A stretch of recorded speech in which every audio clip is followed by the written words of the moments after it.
Okay, so to start with, I'm just going to talk a little bit about polo posture in terms of your position on the horse, and then how that obviously affects you with regards to developing injuries. So when you're looking at polo in particular, it's a very one-side dominant sport because all your force is coming through one arm, okay, but you're also having to hold on to a 1-ton specimen without falling off. So you need to have a significant amount of trunk strength, but also leg strength and glute strength to ensure that as you are on the horse in this typical position, you are not leaning over, because that obviously signals the horse differently, but also that you're not at risk of falling forward, which may seem obvious, but once you're actually on a horse and you're now having to propel a stick above your head and swing it through, it can become quite complicated in terms of where your stability is coming from, in terms of your lower back, the front of your hips, and then throughout your legs. So generally we see a lot of back issues with polo players or horse riders, irrespective, and then also a lot of sort of shoulder issues, obviously because of the pulling nature of riding a horse. So in particular, what I wanted to speak about today was the role that the hip flexors play, as well as the lower back. So from a side angle, when you are on the horse, you will generally be out of your seat,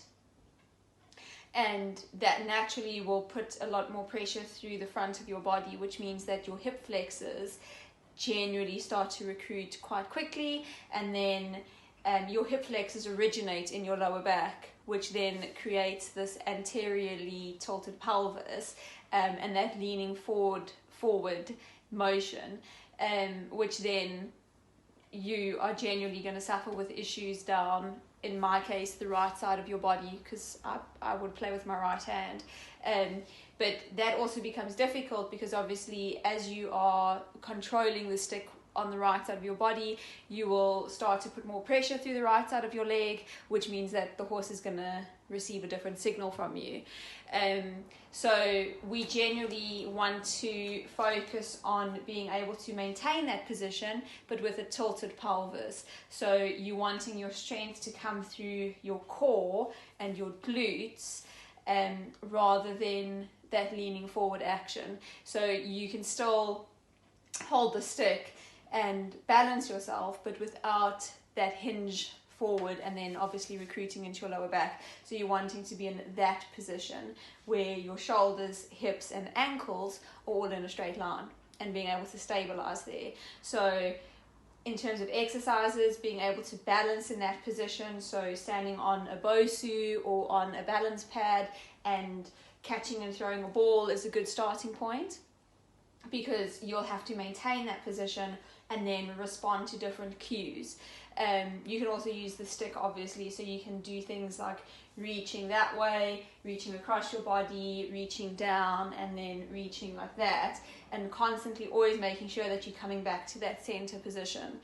Then with regards to the counterbalance through the left side of your body and the right side of your body, we talk about slings. So the muscles in your trunk on the left hand side will work with the muscles in your leg of the right hand side, and vice versa. So you're basically getting this crossover between your pelvis, but then the muscles on the front on your right hand side will work with the muscles on the back on your left hand side. So you're then getting a cross through the pelvis on the side.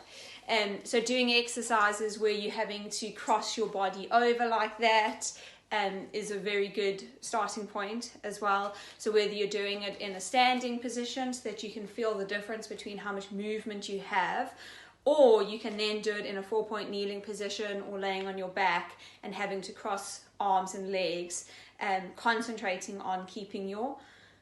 core stable. So a point to get to eventually will be doing something like a kettlebell swing, where you're having to swing a weight up and come down without completely falling over and so on. So start off basic, make sure that you're getting into your glutes and your hamstrings a hell of a lot, so that when you're then on the horse, your stability and your points of contact are actually your knees rather than your heels. Alec might need to correct me on that one. And then making sure that you can actually maintain that position. So anything that you're doing, you're keeping that pelvis in a neutral position and not in an anteriorly tilted, but also obviously not in a posteriorly tilted. So yeah, that's the starting point.